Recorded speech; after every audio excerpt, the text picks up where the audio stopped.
রাজধানীর কদমতলীর চেয়ারম্যানবাড়ি এলাকার একটি বাসায় পুলিশের অভিযান। বাসাটির নিচতলার এক ভাড়াটিয়ার খাটের নিচে লুকিয়ে রাখা অবস্থায় ৮,৫০,০০০ টাকা উদ্ধার করা হয়। আর এই টাকা উদ্ধারে পুলিশকে ঢাকা থেকে নরসিংদী, সেখান থেকে ব্রাহ্মণবাড়িয়া, পরে আবারও ঢাকা, এভাবে কয়েকদিন অভিযান চালাতে হয়েছে। যাকে গ্রেফতার করা হয়েছে তার নাম আরিফুর রহমান। নির্মাণাধীন একটি ভবনের মালিককে ১১,২০,০০০ টাকার রড সরবরাহের কথা ছিল আরিফুর রহমানের। ওই ভবন মালিক রড প্রস্তুতকারক কোম্পানির অ্যাকাউন্টে টাকা পাঠিয়ে অপেক্ষা করতে থাকেন রডের জন্য। রড আর আসে না। খবর নিয়ে জানতে পারেন আরিফুর রহমান রড বিক্রি করে পালিয়ে গেছেন। শাহজালাল ব্যাংকের চেকের মাধ্যমে পাঠাইছি টাকাটা, কিন্তু ওইখান থেকে মাল আসছে। মাল আসার পর আমাকে সাইডে দেওয়ার কথা, আমাকে সাইডে দেয় নাই। ওই ওর ইতে লাগাইছে, নামাইছে। নামানোর পর আমরা রডটা আর পাইনি। পরের দিন আমরা খোঁজ নিলাম, ওর মোবাইল বন্ধ। তারপরে আমরা এসে থানায় একটা অভিযোগ দিলাম।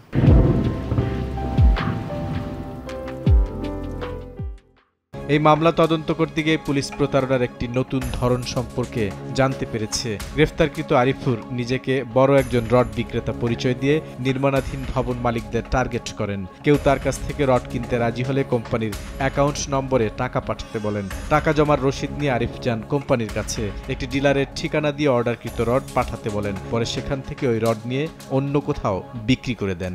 ভিকটিম যখন টাকা জমা দেয় তখন এই তথ্যটা সে আবার নিজের কাছে রেখে দেয়।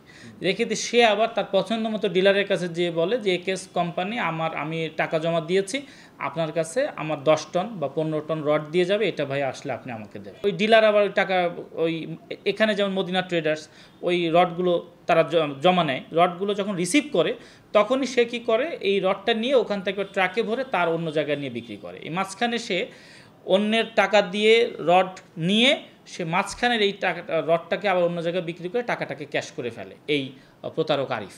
পুলিশ বলছে ক্রেতা সেজে তিনি যান ডিলারের কাছে, বিক্রেতা সেজে যান আবার ক্রেতার কাছে।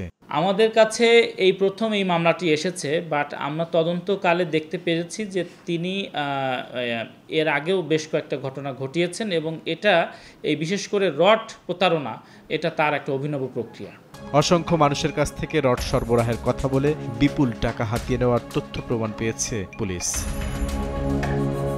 বুলবুল রেজা, সময় সংবাদ, ঢাকা।